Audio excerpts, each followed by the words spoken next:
Hello, I'm Dr. Tina Tan, and on behalf of CME Outfitters, I would like to invite you to today's educational activity entitled Equitable Prenatal Care, Preparing for Future Maternal RSV Vaccinations.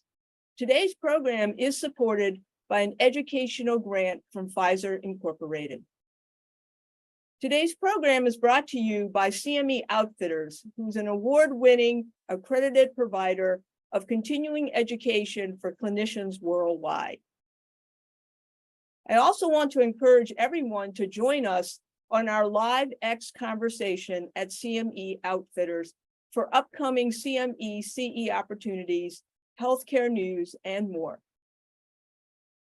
So once again, I'm Dr. Tina Tan. I'm an infectious disease physician at Ann and Robert H. Lurie Children's Hospital of Chicago and a professor of pediatrics at the Feinberg School of Medicine of Northwestern University. And I'm also president-elect of the board of directors of the Infectious Disease Society of America. And I'm absolutely delighted to be joined today by my distinguished panel, who I will ask to introduce themselves. My name is Kevin Ault. I am professor and chair in the Department of Obstetrics and Gynecology at Western Michigan University, Homer Strecker MD School of Medicine in Kalamazoo, Michigan. I've also played a role in the approval of this vaccine, and we're going to hear about the FDA, the American College of OBGYN, and the CDC recommendations a little bit later in the presentation. Thank you. And I'm LaToshia Rouse. I am a certified doula and a patient engagement consultant, owner of Birth Sisters Doula Services in Raleigh, North Carolina. I am the mother of triplets that were born at 26 weeks, 6 days, and did receive the neonatal or the infant RSV vaccine. So I have so glad to be here for this conversation today. So as you can see, we've assembled a very diverse and lovely panel today. So let's jump right in and begin our discussion by evaluating the latest data for RSV maternal vaccination, including protection for infants from severe RSV infections. And specifically, we will examine maternal RSV vaccination as part of prenatal care, what you should know to best advise your patients. But before we get started, we want to get our audience involved with a quick audience response question. And so this question is, which of the following agents is an FDA-approved RSV vaccination for pregnant people? Is it the RSV pre-F vaccine Abrysvo, the RSV pre-F3 vaccine Arexvy, Nirsevimab, which is Beyfortus, or I don't know?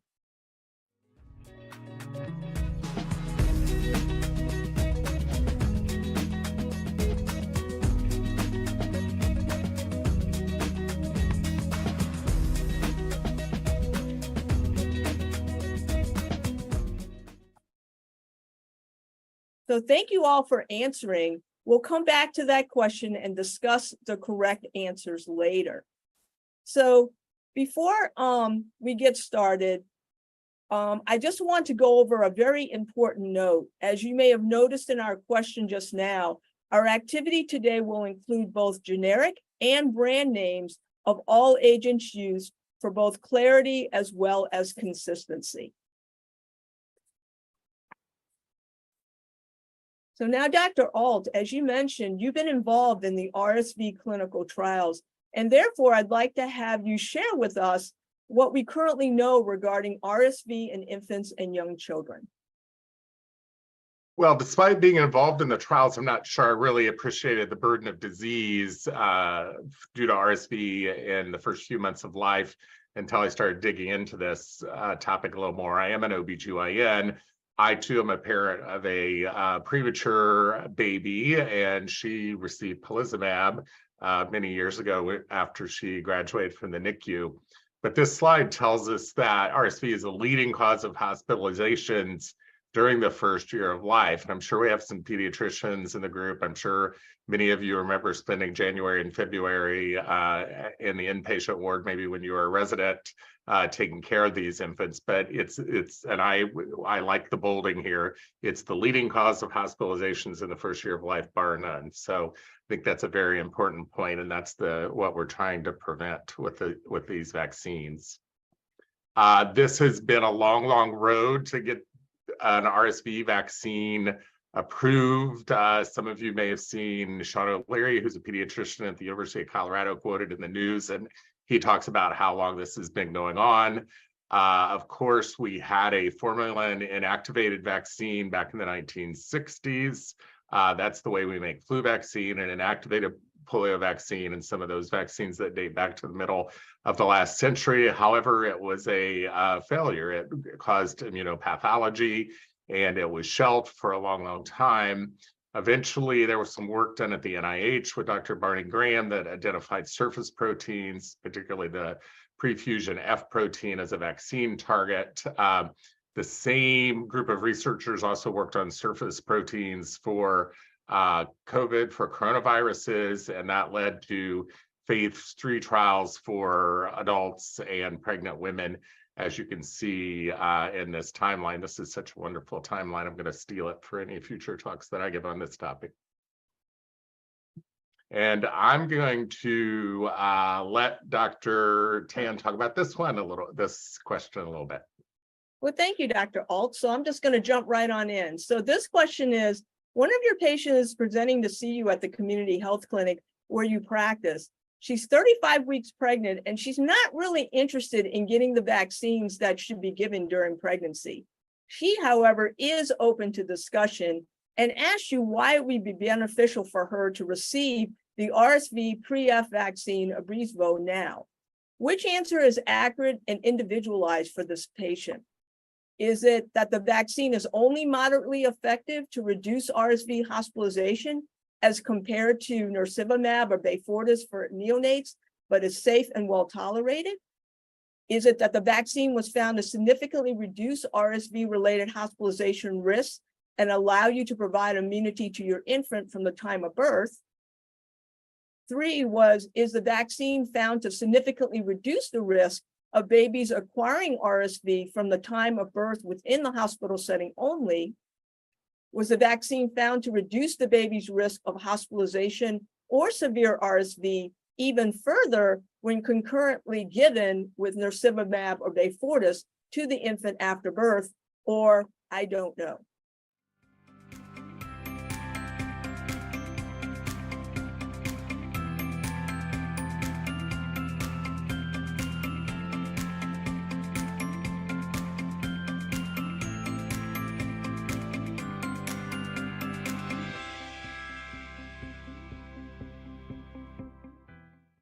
So I want to thank everybody for answering, and we'll come back to that question a little bit later and discuss the correct answer. So audience, thank you again for answering that question. And Dr. Ault, can you share with us the importance of maternal vaccination? Well, this is something we all learned in medical school and continues to be practical. There are several vaccines that protect newborns, including the vaccine we're talking about tonight through this mechanism. There's passage of maternal immunoglobulin, IgG, from the maternal circulation across the placenta by active transport into the fetal circulation.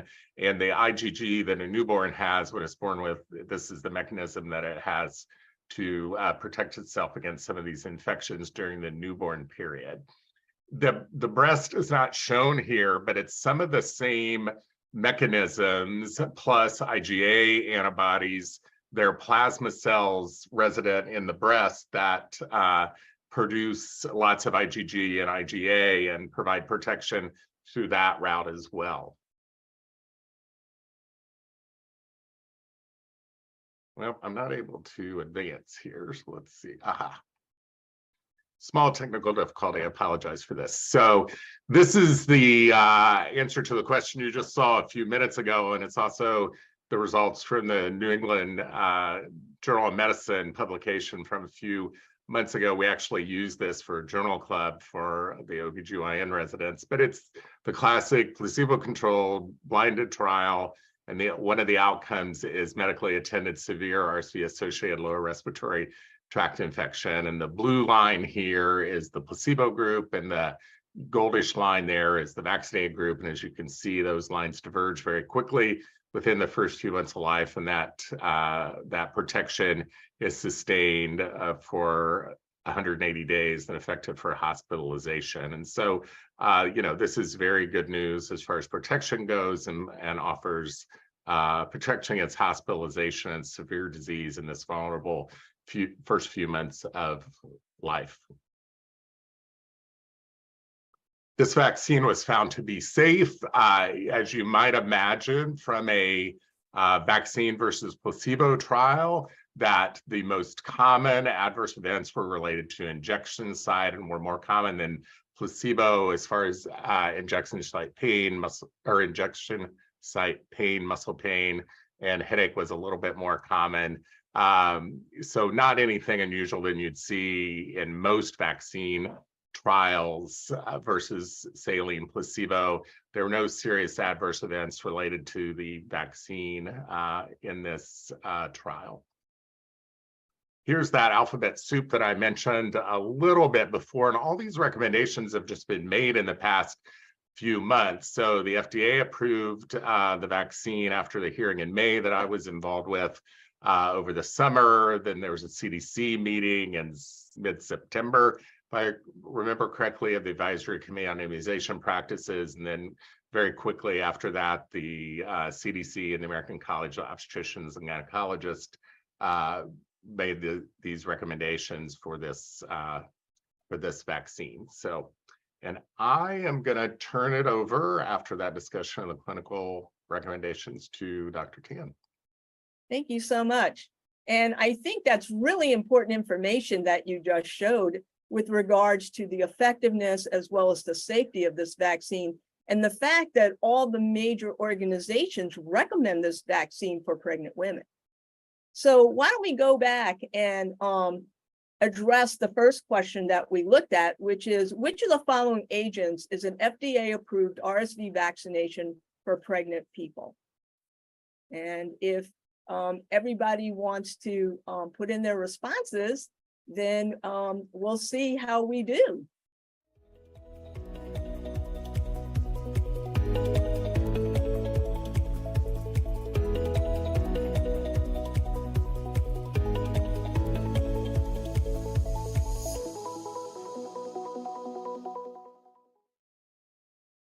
Oh my gosh, you guys did great.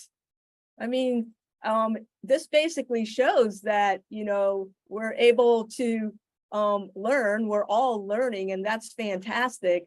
But, as always, there's still much more to learn, but I think that's fantastic. If you look at the correct answer, which is A, and, there was a 30% response pre-test and a 92% response post-test. So I think that's absolutely fabulous. So let's now discuss how to assess the impact of RSV disease on infants, on pregnant individuals, and the healthcare system at large, particularly among underserved populations. And in particular, we're now going to discuss disparities in prenatal care as this relates to RSV for infants, pregnant individuals, and the underserved community. So as Dr. Ault pointed out, RSV is one of the most common causes of acute respiratory tract infection in people of all ages. And RSV here in the US typically circulates in the fall, the winter, and spring. So that usually encompasses the beginning of October to the end of March. And each year in the US, RSV leads to approximately 2.1 million outpatient non-hospitalization visits among children younger than 5 years of age, with the vast majority of the cases of infection occurring in full-term, healthy infants under 6 months of age. And this can also cause fairly severe infection in older individuals, with up to 1.4 million outpatient visits among adults 65 years of age and older. It can result in up to 80,000 hospitalizations among children younger than 5 years of age, 160,000 hospitalizations among adults 65 years of age and older. And notice the number of deaths that we see in this older population, 10,000 deaths among adults 65 years of age and older, and around 300 deaths a year in children younger than 5 years of age. If you look at the risk factors for severe RSV illness, we can see that premature birth, as Dr. Ault and Ms. Rouse both pointed out, they had premature infants that were protected with RSV monoclonal antibody. But notice that very young infants, especially those under 6 months of age, especially those in the first 2 to 3 months of age, are at very high risk for having severe RSV disease if they get infected. Also notice that American Indian and Alaskan Native infants and children are at particularly high risk for severe RSV disease.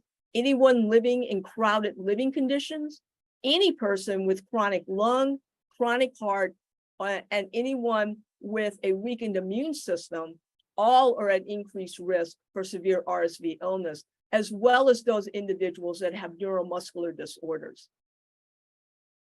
And if you look at the economic impact of RSV, it is massive. While RSV hospitalization of premature infants can cost up to 5.6 times that of a full-term infants account for 82% of the RSV hospitalizations and 70% of the RSV hospitalization costs. I think what's even more eye-opening is that infants that are insured through Medicaid were found to be 91% more likely than commercially insured infants to be hospitalized for RSV in their first year of life. And medically attended RSV care in infants costs on an annual basis over $709 million.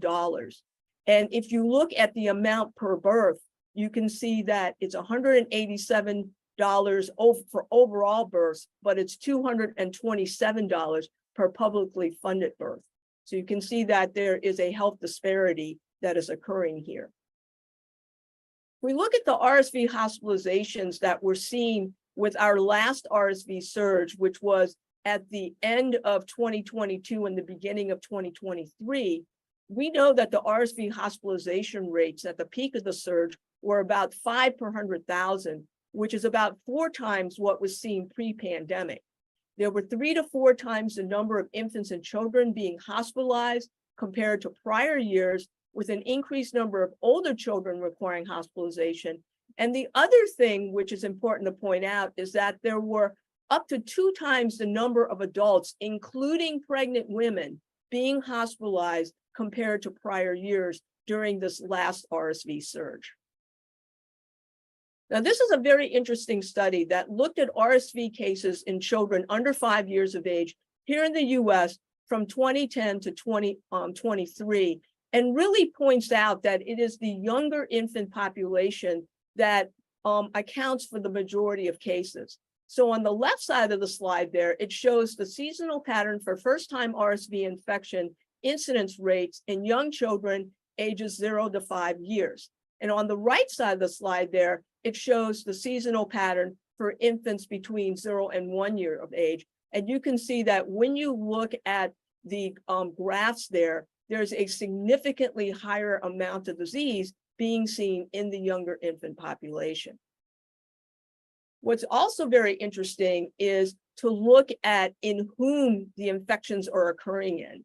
And here what they looked at was that they broke the 0 to 5 year old population down into those that were white, Hispanic, and Black. And what they found in the 2022-2023 surge was that the peak incidence rate of RSV was 2 to 3 times higher in Black and Hispanic infants and children compared to white infants and children. So again, really showing a health disparity. What we know is that RSV among American Indians and Alaska Native children also occurs more frequently. And this was a study that was an active facility-based surveillance for acute respiratory infections among hospitalized American Indian and Alaska Native children under 5 years of age that were living on various reservations in Arizona, in Anchorage, and in the Yukon Delta region of Alaska.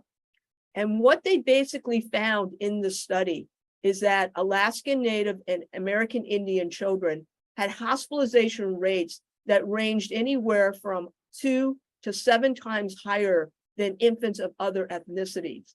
And when they looked further into these kids' living conditions, they basically found that the majority of the infants were living under very crowded living conditions, with 35% or more of the homes not having any running water. So you can see that these individuals are living in rural areas with a lot of other people and in circumstances where access to healthcare is much less available than in other regions of the United States. But again, it really points out that these children are at much higher risk for hospitalization and severe complications when they get RSV disease. So the other thing that is really important to recognize is the recommendations by the CDC relevant to pregnant women and infants with regards to vaccination and monoclonal antibody. And the CDC recommends that either maternal RSV pre-F, the Abrysvo vaccine, be received during pregnancy, or nirsevimab or Beyfortus be given to the infant after birth to prevent RSV-associated lower respiratory tract infection. But both of these are not needed for the vast majority of infants. You look at the RSV immunizations that are available. The one that we're giving pregnant women is the RSV pre-F, Abrysvo vaccine, which is an unadjuvanted bivalent recombinant prefusion F protein vaccine given as a single dose. And then the nirsevimab or Beyfortus is the longer duration monoclonal antibody that's indicated for neonates and infants under 8 months of age that are born during or entering their first RSV season, or to children who remain vulnerable to severe RSV disease through their second RSV season. So let's go back to the question that was asked before. This is the question where one of your patients is presenting to see you at the community health center where you practice. She's 35 weeks pregnant and is not really interested in getting the vaccines that are recommended during pregnancy. She is, however, open to discussion and asks you why it would be beneficial for her to receive the RSV pre-F vaccine Abrysvo now. So which answer is accurate and individualized for this patient? And you guys can basically put in your responses, and then we'll see how we do.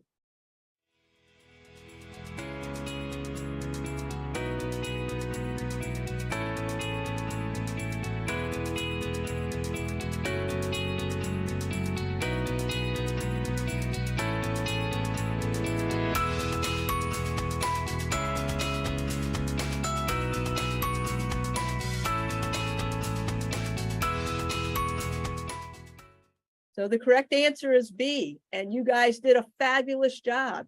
You can see there that pre-test 49%, post-test over 75%. So it really highlights that we are learning something during this particular session, and we have more things to learn. But I think this is really, really impressive.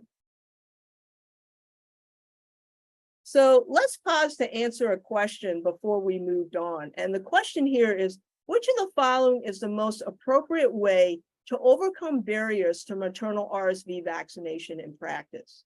Is it to ensure the patient that there is nothing to fear regarding vaccination?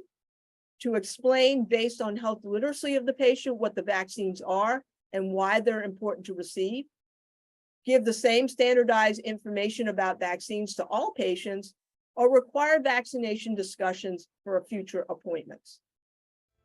So if everybody wants to answer the question.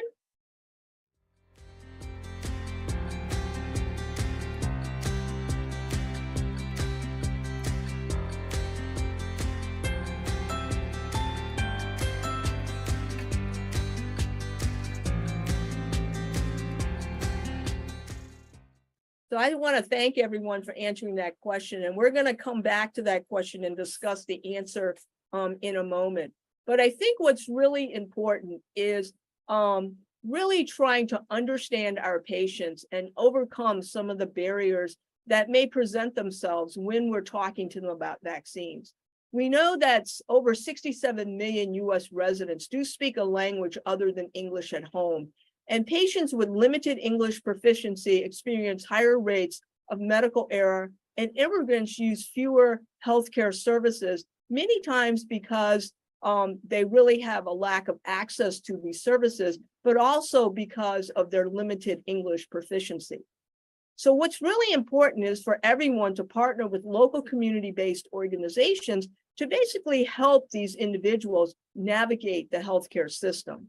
And it's important to share culturally appropriate, credible information in the patient's primary language. So having an interpreter service available to explain these important concepts to these individuals in their primary language is incredibly important.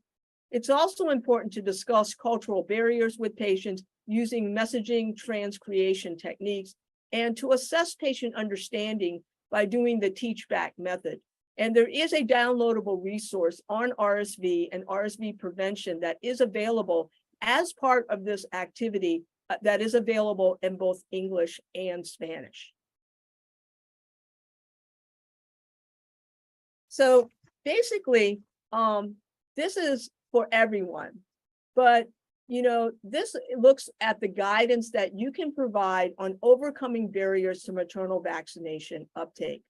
And the different ways of doing this would be to introduce yourself to the patient and explain what the patient can expect from the consultation, explain based on the health literacy of the patient what the vaccines are and why they're important to receive, involve the patient in shared clinical decision-making to the extent that the patient would like this, explore any expectation and fears about vaccine. And that is really important because there are many individuals that don't ask the patients the question about what they're finding fearful about these vaccines and why they don't want to receive it.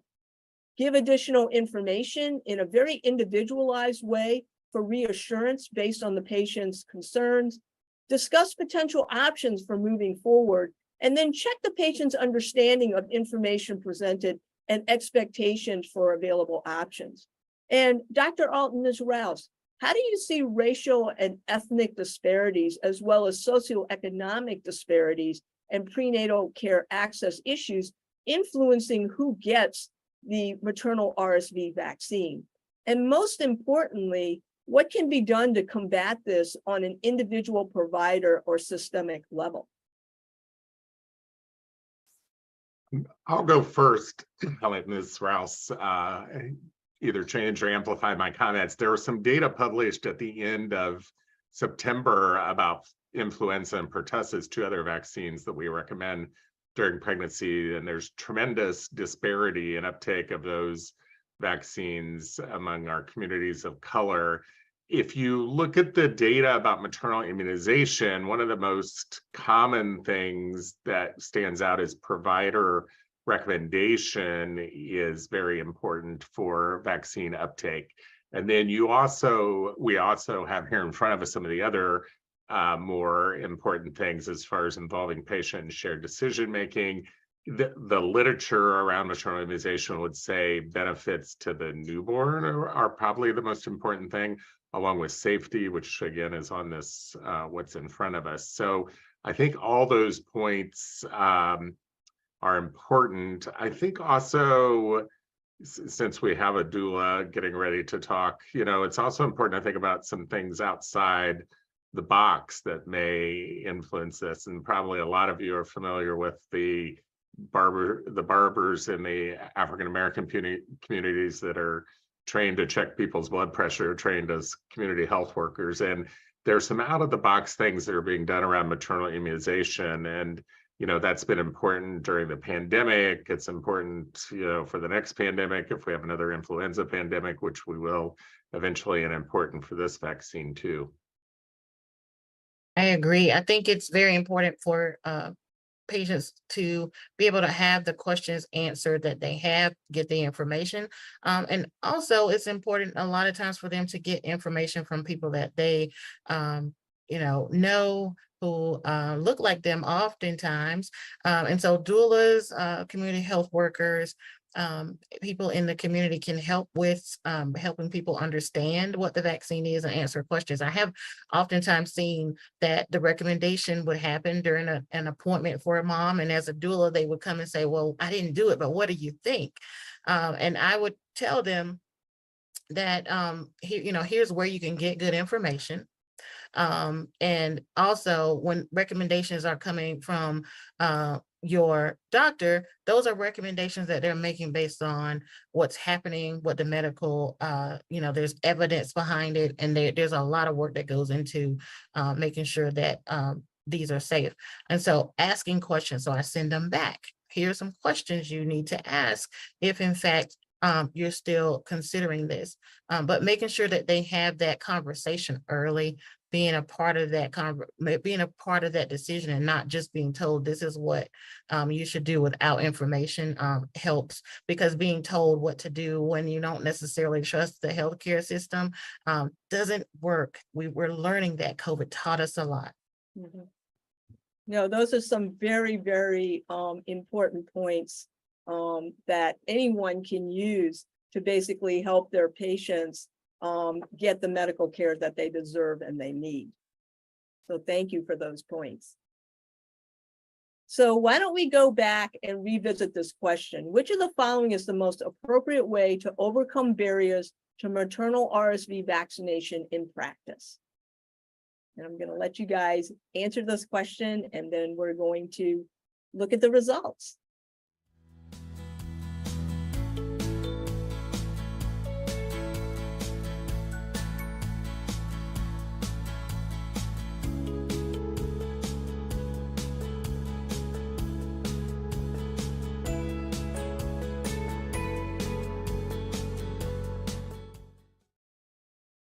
Excellent. You guys really understand the importance of health literacy of the patient, what the vaccines are, and why they're important to receive. So great job, everyone. Great job. So some key takeaway points from what we've just learned is that we know that RSV can cause serious illness in infants, children, and adults, with those under 2 years of age, and then the older adults, 65 years of age and older, being at the highest risk.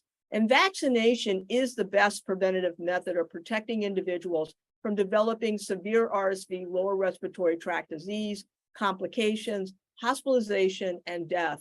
And an RSV vaccination for moms and a maternal antibody for infants, unfortunately, there is a limited supply of antibody. The 100 milligram dose currently are available, and they are the best methods of providing protection to infants, children, pregnant women, and older adults against RSV disease. So now we're going to delve into actionable strategies to address real-world implementation-related challenges of maternal RSV vaccination, with a focus on guidelines and tools to overcome barriers to access. And Ms. LaToshia Rouse will now provide us with some insight into how we, as providers, can navigate implementation-related challenges with maternal RSV vaccination. Now, Ms. Rouse, not all of our audience may be familiar with what a birth doula does.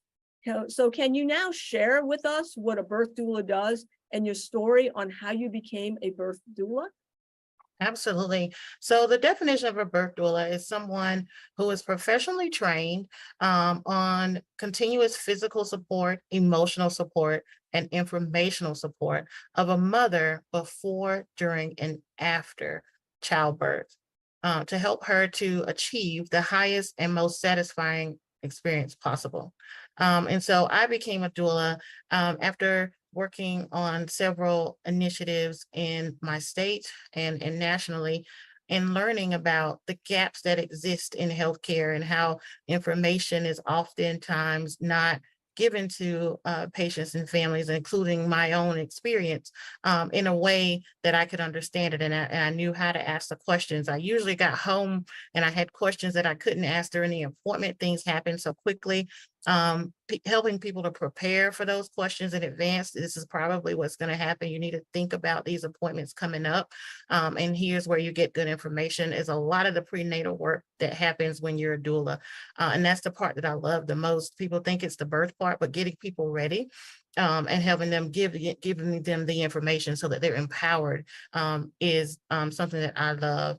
And so as I spoke about my experience of having my triplets at 26 weeks, 6 days, vaccines come up often, and we have a lot of discussion about why I made decisions I made for my family because of the experience of having children in the NICU. Being able to explain what the experience is like and thinking about the logistics of a hospitalization, thinking about the logistics of a one child or maybe two being in a hospital is a very different thing. And that's not something usually that you hear from a clinician. You don't hear that. You hear about higher rates, but what does that look like? You know, how expensive is that? Who's handling childcare? What support do you need? That's a lot for a family to take on. And so I spend a lot of time helping people to understand that and helping them to get the information that they need. I'm going to share some tools that I use with families to help them get information, to help them to be a part of the shared decision making, and also learning what some of those questions and challenges and barriers can be for them so that you can potentially use these in your work. So it's important to start the conversations early. And it can be something as simple as starting to ask about, are you taking childbirth education classes? What are some of the areas of interest? So this is during the appointment. What have you been interested in? Because people key in on different pieces of the information. Sometimes it's breastfeeding, sometimes it's, infant care, but being able to take some of those key points and tie that into, thinking about talking about the vaccine. So you can ask about the vaccine at that point and tie it to some of those key points of interest that they have. And then being able to help them to recognize that they can always come to you for information. Sometimes it feels like in healthcare, people are so busy and they don't have time to answer, your questions. So being able to say, you can come to me for information. I may have someone that might be a great reference or support, and they can speak to you about it. It may be me, but I want you to know that you can get information is key. And these early conversations are really helpful because otherwise you have people who are on the internet trying to find information. And the internet is very confusing for patients and families. And it creates a lot of frustration because they're trying to find information, but they don't know where to look. And you can't tell what's good information on TikTok. So being able to know that they have a place to come for information is important. So Ms. Rouse, what happens if you're bringing up the maternal RSV vaccine to one of your patients and the patient is just adamantly against receiving it? How do you bring it up again? So for that, I let it go for a little while. I'm in communication with my clients every single week at minimum, right? So this conversation will get picked back up in a couple of weeks. You got an appointment coming up. They're probably going to ask you about it. Have you gotten any information from the sources that I gave you that were helpful to you? Where do you stand now? I just wanted to check in and see where you are because I know you were still working on getting information. And I would put it in a way that you're still getting information, even though knowing that they were pretty adamant about it. And usually they will have other questions. And so once you start to give them that additional information and you start to understand what they have probably been told and where they're getting their information from, you can then provide them with, that redirect. But that can help as we approach it as you're still getting information. And what benefits of the maternal RSV vaccine seem to be the most motivating to mothers to get it who are considering getting it? Usually it is the protection for the baby. And once people understand the protection for the baby, that is something that is really like the big motivator.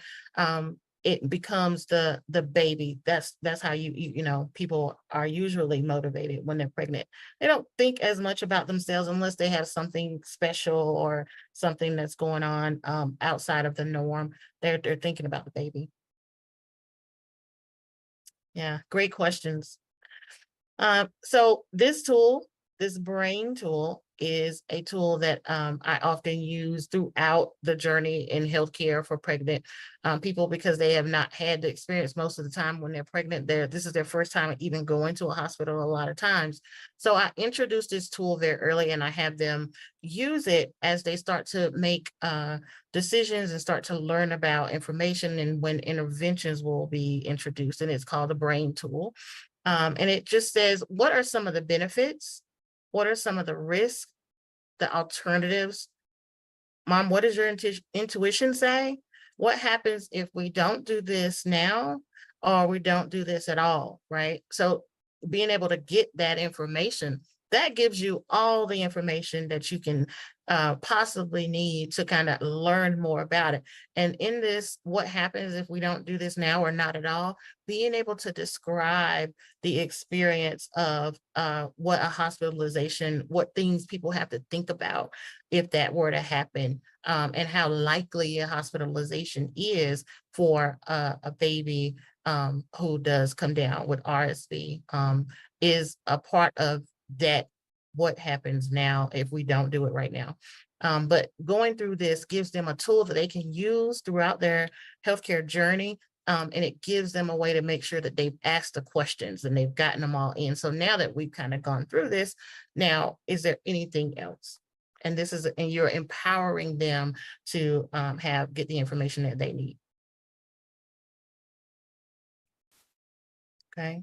And then finally, motivational interviewing is something that a lot of people do speak about, but they are not necessarily using often because it is something that gets tucked away, but it's very powerful in these scenarios. We've heard people already state, you want to understand what some of the barriers are. So using motivational interviewing, this rule helps you to move through the conversation. So you want to resist, telling them what to do.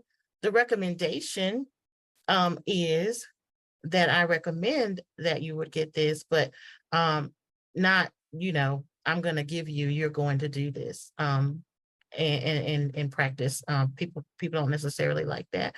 And then thinking about, understanding their motivation. What are some of the values that they have? What are some of the needs and motivations? Finding out what some of those are and what are those barriers. We've had that come up several times. So that's very important in motivational interviewing. And then you want to be able to listen with empathy. People are making decisions based on the information that they have at the time and what their values are. That can change. The way that you handle the conversation and having empathy in a conversation can mean a lot to how people respond and what they decide. So that is something that I often do. There are a lot of times when people make decisions I don't necessarily agree with, but handling them with empathy has always shown to help in those scenarios.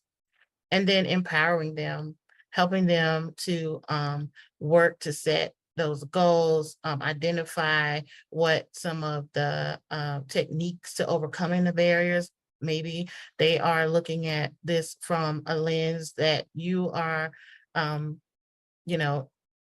barrier. You are the barrier because it's coming from a doctor. Okay. So if there are childbirth education classes going on and you know that those are happening, being able to connect them to resources to get more information, even having some of those childbirth educators learn some of this information can be helpful as they are working to empower and educate the patients and families. So all of those are very good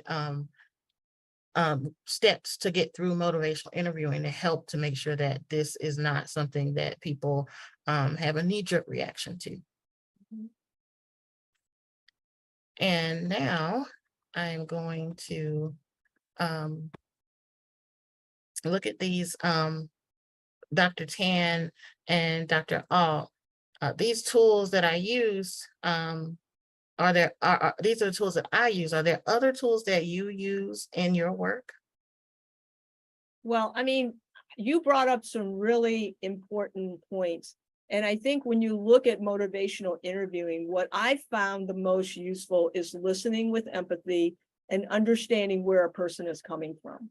Because many people will tell you that, a lot of times when people talk to them, they say, you have to do this.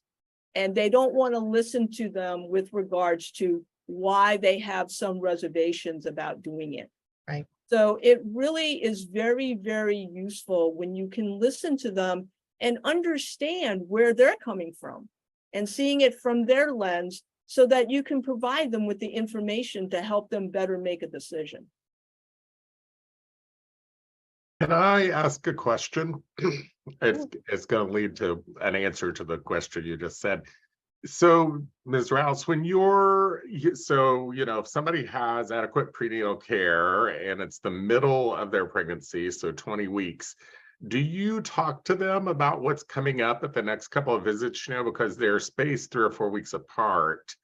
And what do you tell them about those? There's a fair amount that goes on the next 2 or 3 visits. What do you tell your clients about that? So I tell them about all the visits that are coming up for sure, prepare them for what questions that they already had going into these about what they're feeling and experiencing, if there have been anything persistent happening. And then if there will be these conversations and they haven't had it yet, I will say this is probably going to be a conversation that's coming up. So vaccines or any other thing. So I do prepare them for those visits. And usually when they are prepared and they go in prepared, I find that they do make better decisions. They don't feel rushed. They don't feel stressed during the visits. And they've had some time to think about what might be coming. So that's important to help people to know what's coming at the next visits. And that doesn't necessarily have to be a doula. That could be something that people have like on a sheet that says, here are the visits that are coming. And these are, some of the topics that you might discuss. That could be something that people prepare. And that way these conversations start early. I mean, one of the recommendations about vaccination during pregnancy is about a decade old, the pertussis or the Tdap booster. And, we purposely, we being the CDC and ACOG, purposely link that to the diabetes screening that we do about 24 to 28 weeks. And this one's a little later. So while you were talking about your methods, I thought, well, you can prep the patient for what's going to happen after 28 weeks. There's a whole series of things there that checking for anemia and checking for diabetes and giving the pertussis booster to prevent whooping cough in the newborn period. There's a whole series of things that lead up to giving this vaccine. Yes, absolutely. Yeah. And those are the road to people understanding. All of these tie together. Yes. Well, thank you both for such a stimulating discussion. So now, before we get to our question and answer session, I want to offer some SMART goals, which are specific action items that all of us can use immediately in our practices. And these SMART goals stand for specific, measurable, attainable, relevant, and timely goals.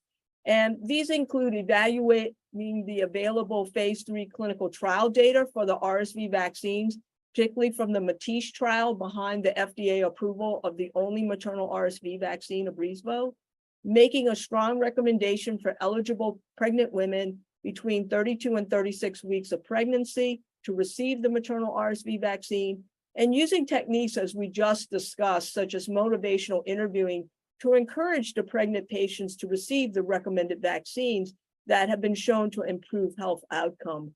And I think that is really important because this is a way to level the playing field, because we know that there are certain individuals that, for a variety of reasons are at increased risk for RSV complications, and their infants are at increased risk for RSV complications and hospitalizations. So this is a way to get everyone of every ethnicity vaccinated so that we're able to provide protection for everyone.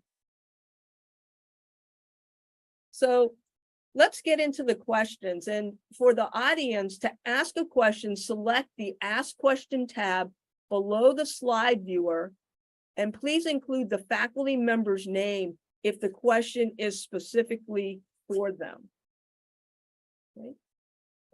And so there are a couple of questions here. One is there a certain gestational age that is best to get the vaccine? And can they get it with Tdap vaccine, flu vaccine, or COVID booster? And yes. Can you say yes to all those? Is that, is that one of my options? Gestational age is 32 to 36 weeks. And Dr. Ault? Most of us have, pre-existing immunity to flu and pertussis and RSV. So yeah, again, thinking back to when you learned this a long time ago, you get a memory response and antibodies that take about 2 weeks. And so if that time frame is great, you can give pertussis vaccine, you can give flu, you can give COVID. It's just a matter of how much arm space you have that you want to get, how many you want to give. So it would be nice to have some co-administration data. We do have that for flu and Tdap during pregnancy, but of course, with a brand new vaccine, it's going to be hard to find those data. Yeah.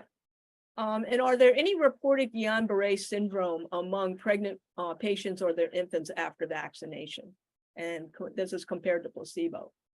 No, and there were, none of us are adult ID people, but there were in the adult trials that was a concern, but there weren't in the pregnant trials. Right, and there weren't any in the infants of the moms that right. received I didn't answer that. So, the other question is, do you recommend the vaccine out of RSV season? So my thinking about this changed and over the period of hearing this data. So again, keeping in mind that I came into this as an obstetrician, RSV season is so compacted that there's not a lot of benefit to going outside that season, and it becomes horribly cost ineffective. So when I first heard about this vaccine, I thought, let's just give it all year round so don't miss anybody. But then after seeing, the data about when, newborns get RSV, I realized that I was wrong. So I'm willing to go back and change my mind. It's really just this period of time that we're going to give it. And of course, if we get a decent supply of nirsevimab, we can eventually give that to older infants and maybe patch that, again, thinking about what might be happening in 2024. So. And why isn't the vaccine recommended to be given earlier than 32 weeks gestation?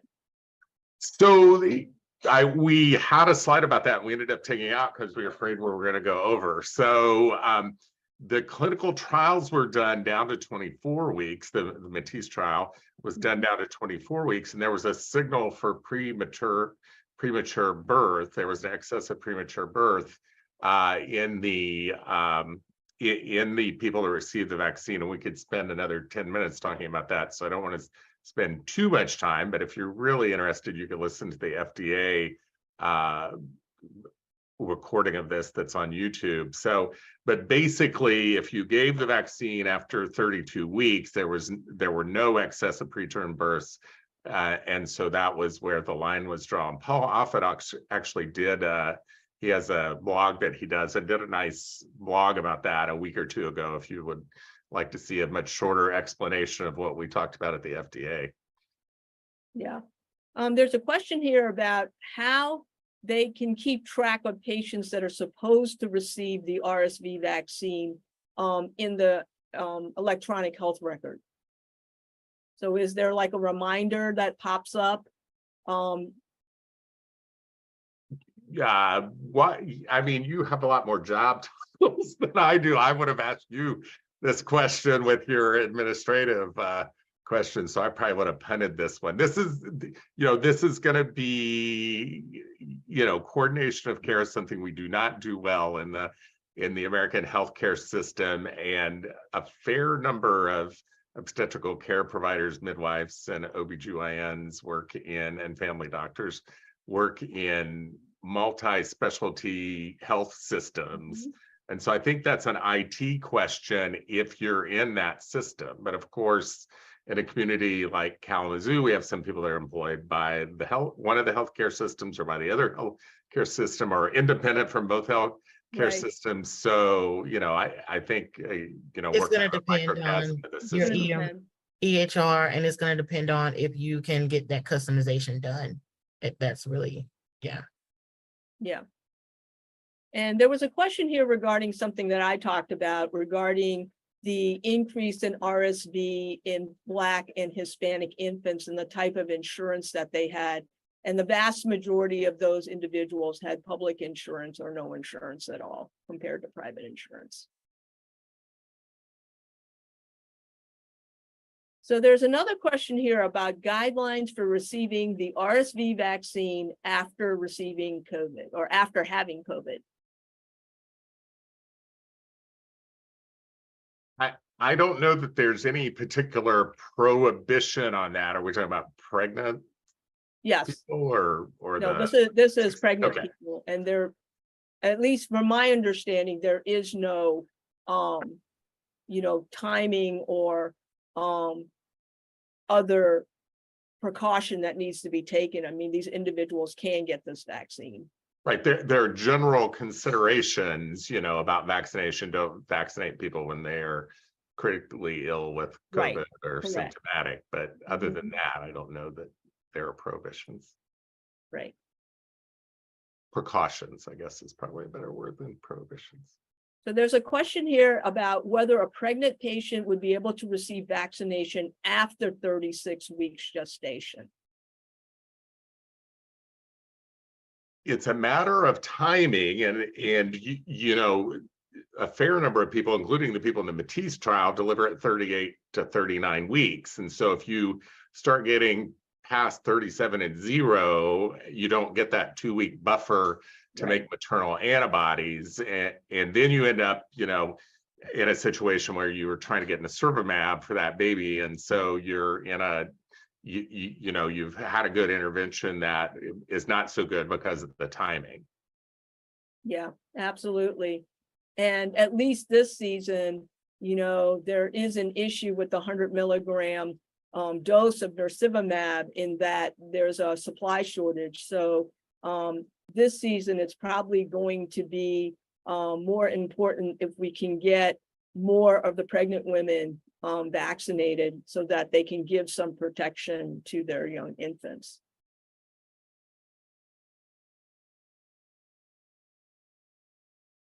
So there's a question here about when we talk about RSV season, is it the time the baby is born or simply when the woman is at 32 to 36 weeks entering RSV season?